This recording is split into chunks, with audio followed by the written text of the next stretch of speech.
Ciao Raga! A day after ng aking birthday, humabol pa.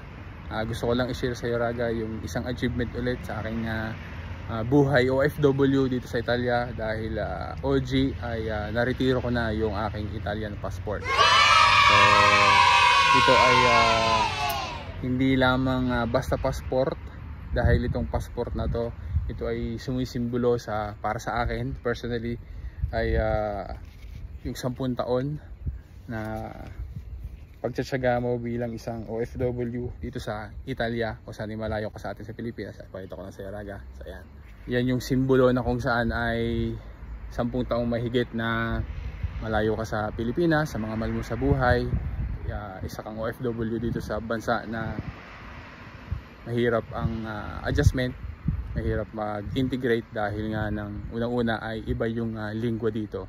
So it symbolizes din yung 10 taong mahigit na kung saan ay kailangan mo na mag-aral ng lingwa, mag-integrate, ayusin yung trabaho dahil alam na natin na hindi lang lingwa yung kailangan, dahil kailangan din maayos ang iyong labor at saka ang iyong reddito at saka yung record mo dito sa Italia. So itong passport na to, ito ay culmination ng hard work and dedication nating mga OFW, at dito mo ma-appreciate yung iba nating mga kababayan din na kung saan ay nagkaroon na rin sila ng Italian passport, sila ay Italian citizen na din, yung mga pinagdaanan, dahil syempre hindi biro basta-basta makakuha ng ganitong dokumento. So shout out sa lahat ng mga Italian citizen na din at mayroong Italian passport, dahil alam ko kung anong pinagdaanan ninyo.